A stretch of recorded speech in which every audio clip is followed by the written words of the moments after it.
The making of a geisha. The powder brush trembled in Yuki's hand as she stared at her reflection in the mirror.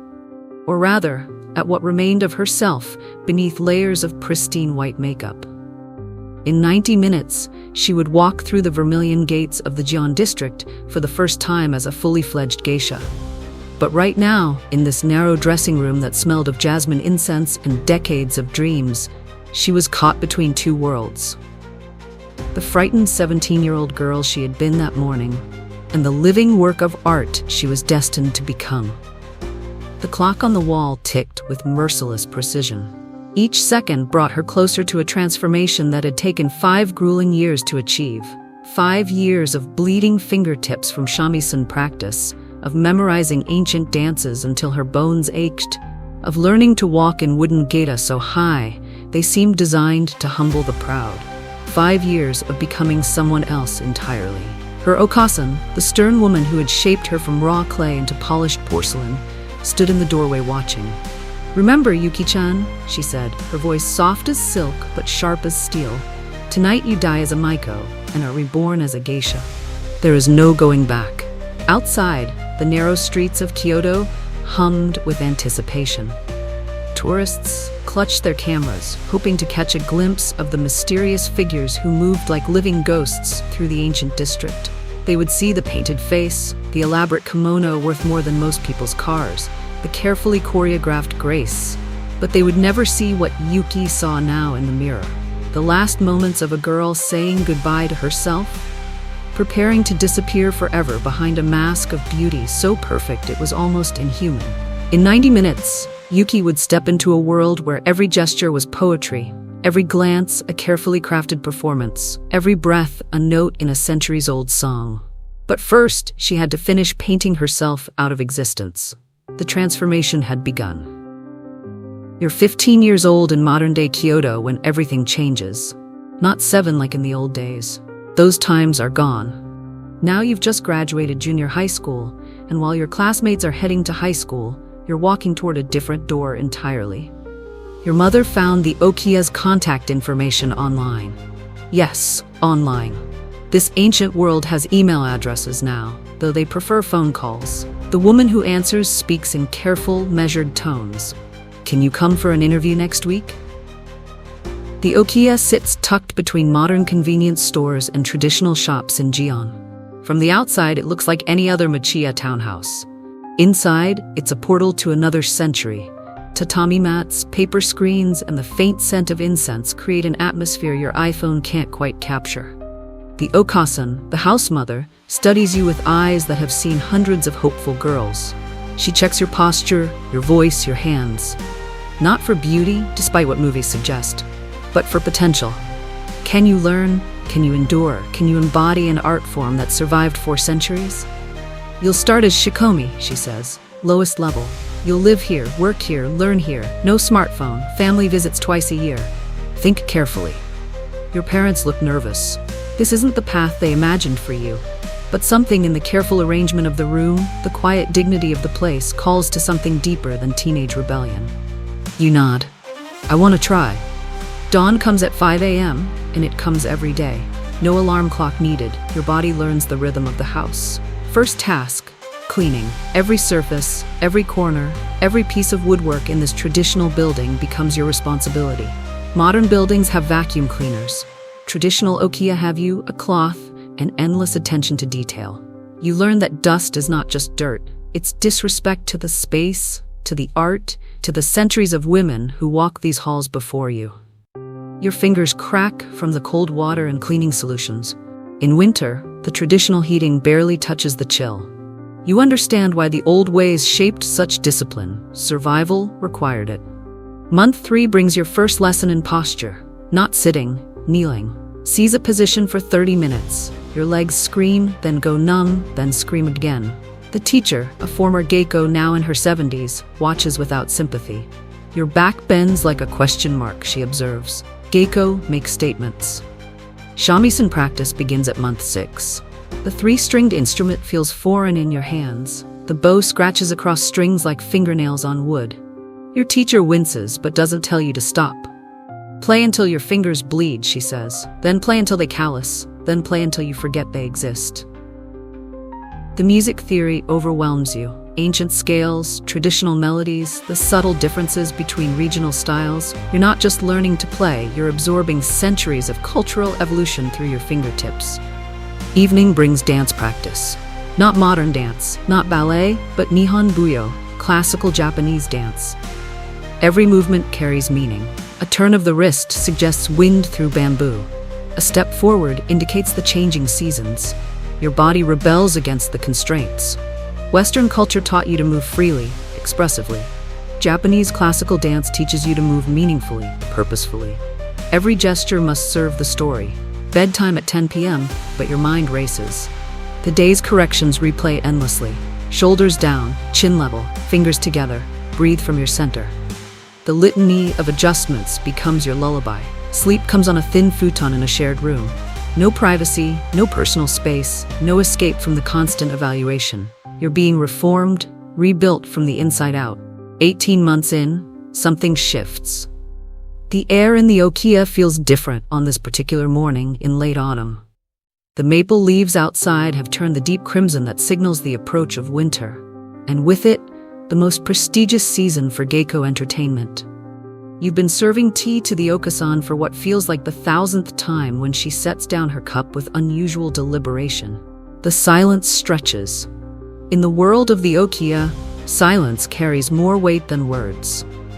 You've learned to read these pauses like sheet music, understanding the rhythm of approval and disappointment. This silence feels different, pregnant with possibility rather than heavy with judgment. You'll begin Minarai training next month, she says finally, her voice carrying no more emotion than if she were commenting on the weather. But you catch the almost imperceptible nod, the slight softening around her eyes that passes for high praise in this world of understated communication. The words hit you like a physical force.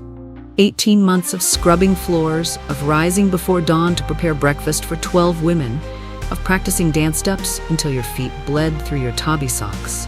All of it has led to this moment. Minarai. The first real step toward becoming a Geiko. Your hands remain steady as you pour the Okasan's second cup of tea. But inside, your heart performs its own chaotic dance. You've watched 3 other girls leave the Okiya during your shikomi period. 2 dismissed for lack of discipline, 1 who simply disappeared one night, leaving only a note of apology and her abandoned shamisen in the practice room. But you've survived.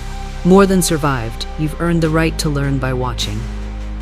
Minarai literally translates to learning by watching, but like most concepts in the Karyukai, the flower and willow world of Geiko, the reality runs much deeper than simple observation. It's a form of apprenticeship that dates back to the Edo period, when young women would spend months shadowing experienced Geiko to absorb not just techniques, but the very essence of what it means to embody this art form. The morning after the Okasan's announcement, Tanaka-san, your dance instructor, explains the significance with unusual directness. Everything you've learned until now has been preparation, she says, adjusting your collar with sharp, precise movements. Now you learn the true work. A Geiko is not simply someone who performs, she is someone who creates atmosphere, who can read the emotional temperature of a room and adjust it like a skilled chef seasoning soup. The comparison isn't accidental. In Kyoto's Gion district, where your Okiya is located, Geiko are often compared to master chefs, both requiring years of training to develop an intuitive understanding of their craft. Just as a chef must understand not only techniques, but also the subtle interplay of flavors, a Geiko must master not only arts, but also the delicate balance of social dynamics. During Minarai, you'll observe at least 3 different Ochaya each week, watching how established Geiko navigate the complex social hierarchies that exist within each establishment. Every Ochaya has its own personality, its own regular clientele, its own unspoken rules. Learning to adapt while maintaining your developing artistic identity becomes the central challenge of this period. The financial aspect cannot be ignored either. During Minarai, you're still entirely dependent on your Okiya for support, but you're also beginning to generate small amounts of income through your appearances. The Okasan tracks every yen earned and spent with meticulous precision. Your kimono rental fees, your makeup costs, your transportation to and from appointments, even the small gifts of sweets you're expected to bring to Ochaya staff. The first Ochaya you enter takes your breath away in ways you hadn't anticipated.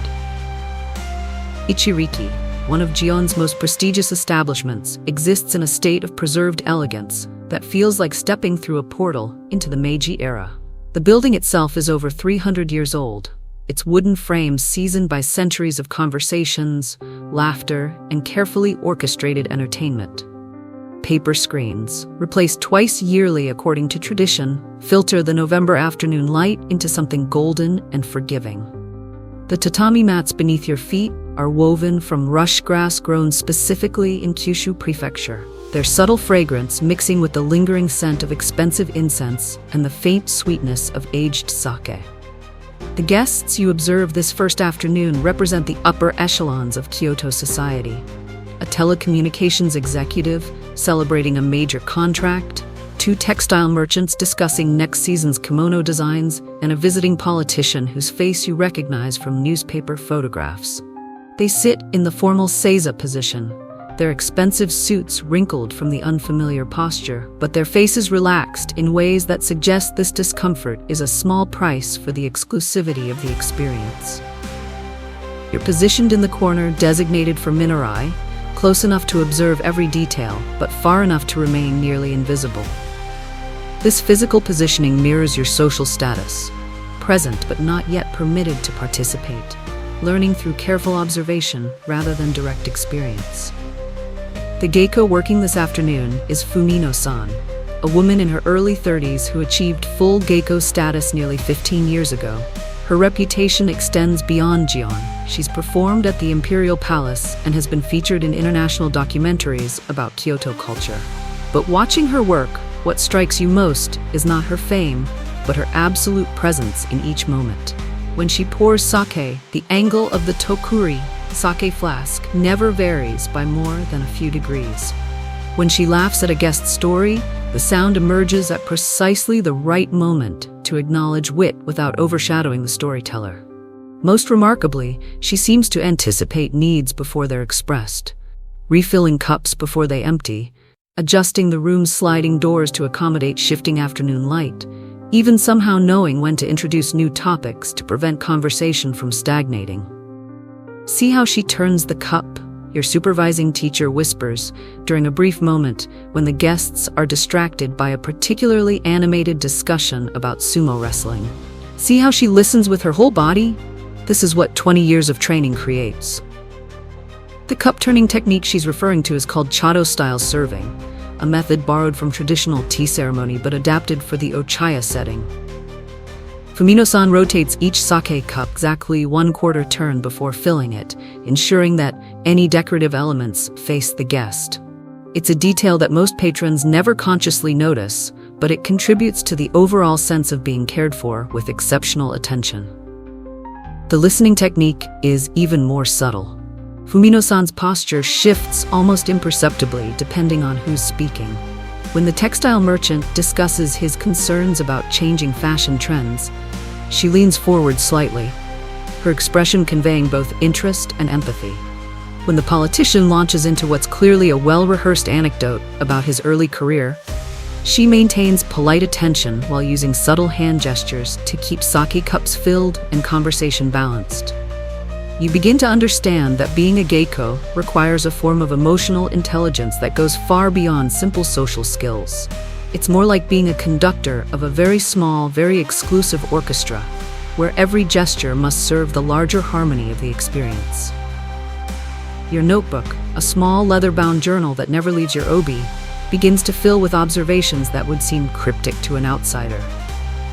Guest number 2 prefers cup-filled 7/8 full, talks with hands when discussing family, sits straighter when business mentioned, responds well to seasonal references, especially autumn poetry. The seasonal aspect proves particularly important. November conversations in Ochaya often center around momijigari, the traditional practice of viewing autumn maple leaves.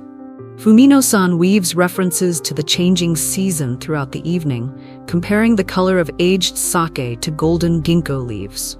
or noting how the earlier sunset creates a more intimate atmosphere for conversation.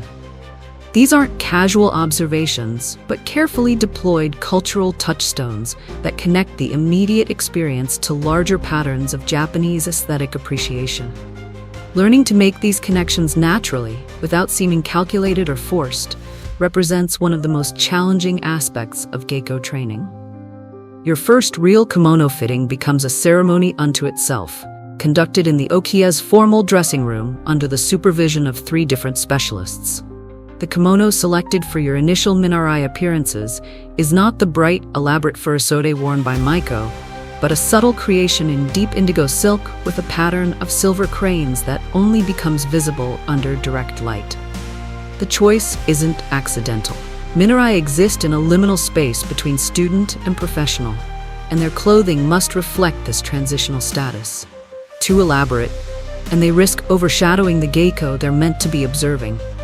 Too simple, and they fail to signal their elevated position within the okiya hierarchy. Keiko-san, the okiya's head dresser, explains the symbolism as she begins the complex process of layering. The crane represents longevity and good fortune, she says, smoothing the silk with hands that have performed this ritual thousands of times. But notice how subtle the pattern is. You must learn to carry beauty without demanding attention for it. The undergarments alone require 30 minutes to properly arrange.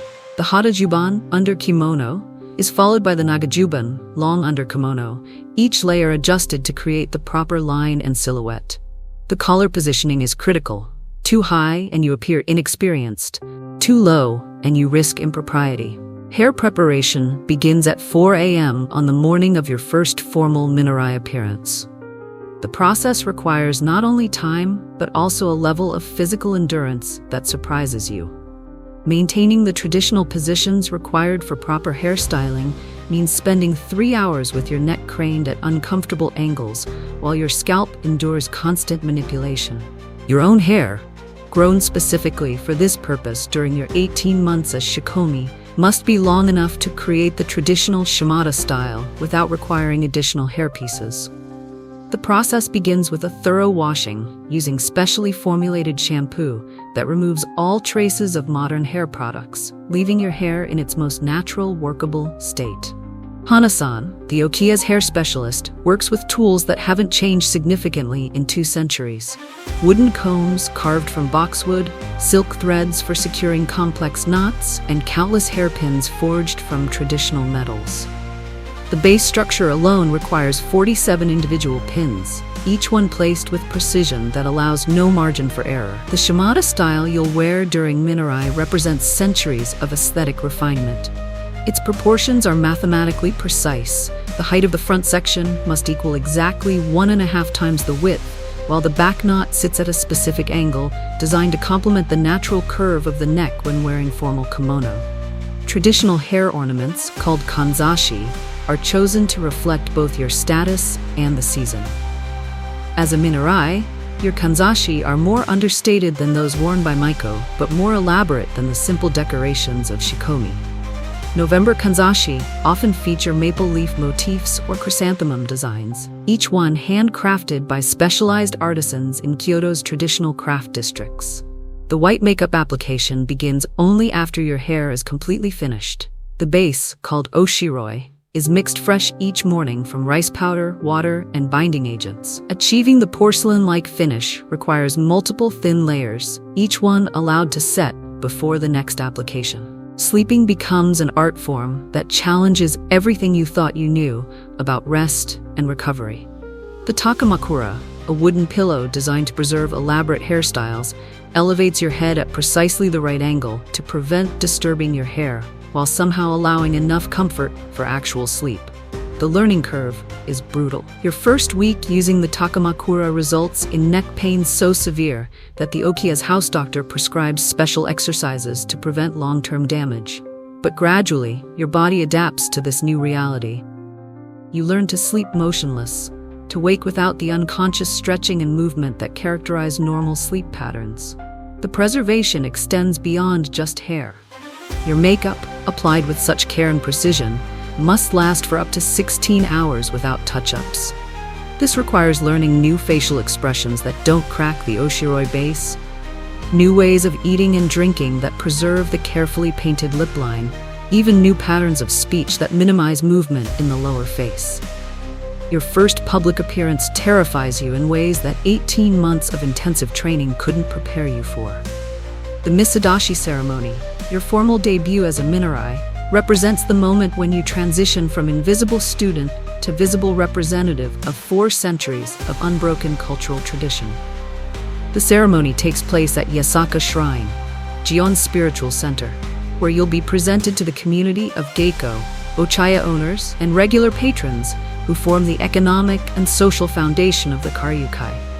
The guest list reads like a directory of Kyoto's cultural elite, each person carrying expectations shaped by their own relationships with this tradition. Photographers from newspapers and cultural magazines position themselves along the shrine's approach path, their presence transforming what should be a solemn cultural ritual into something that feels uncomfortably like a performance. Tourists, alerted by social media posts and guidebook recommendations, crowd behind barriers, their cameras and phones capturing images that will be shared globally within hours.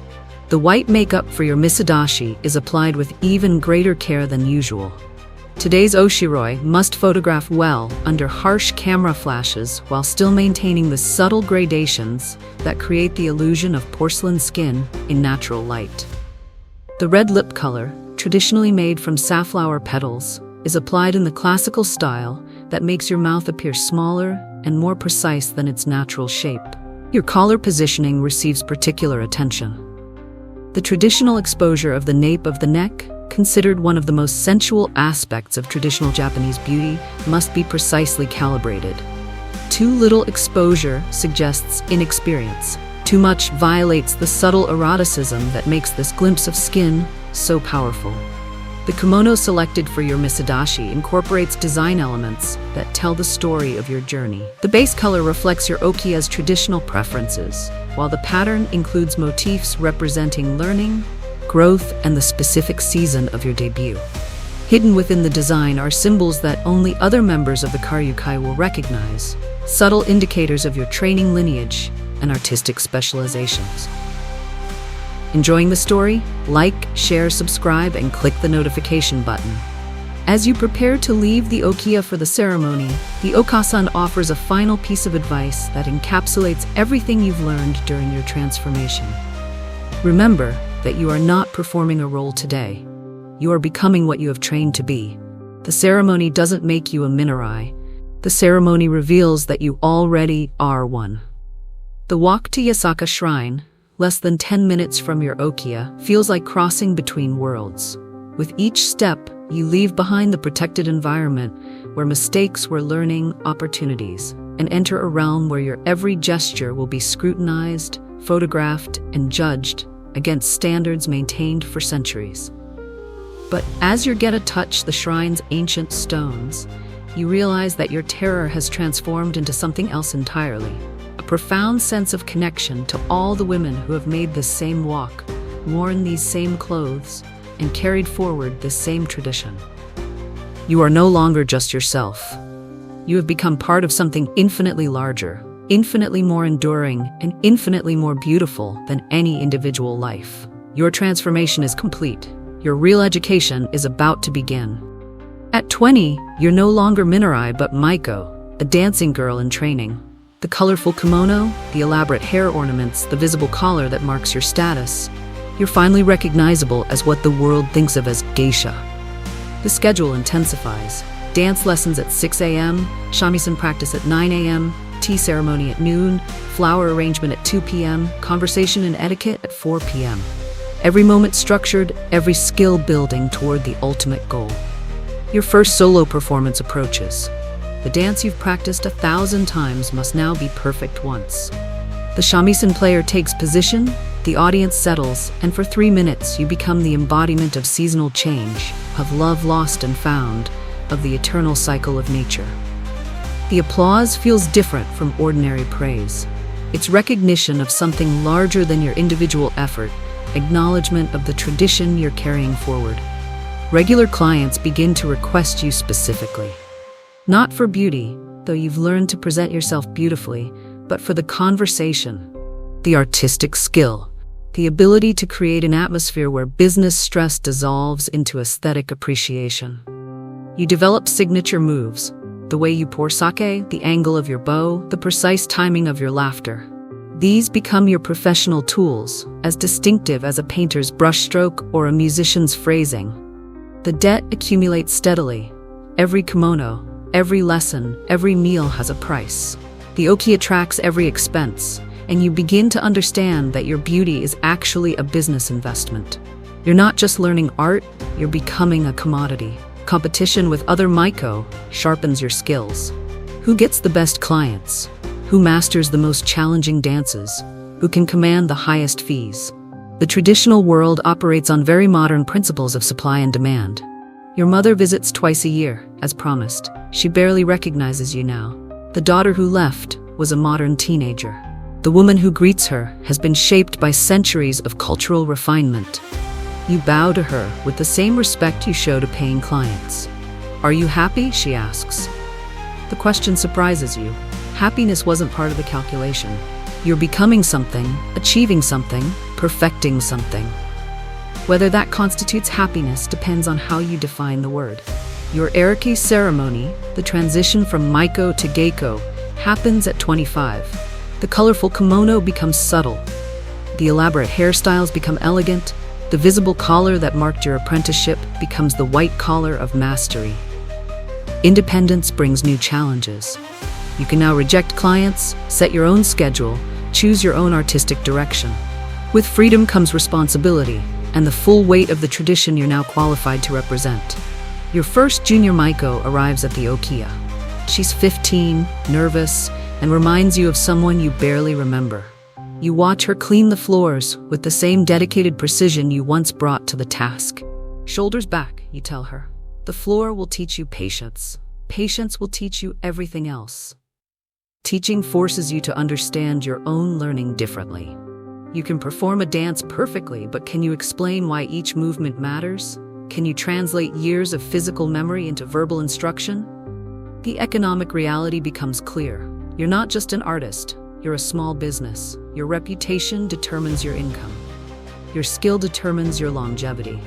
Your connections determine your opportunities.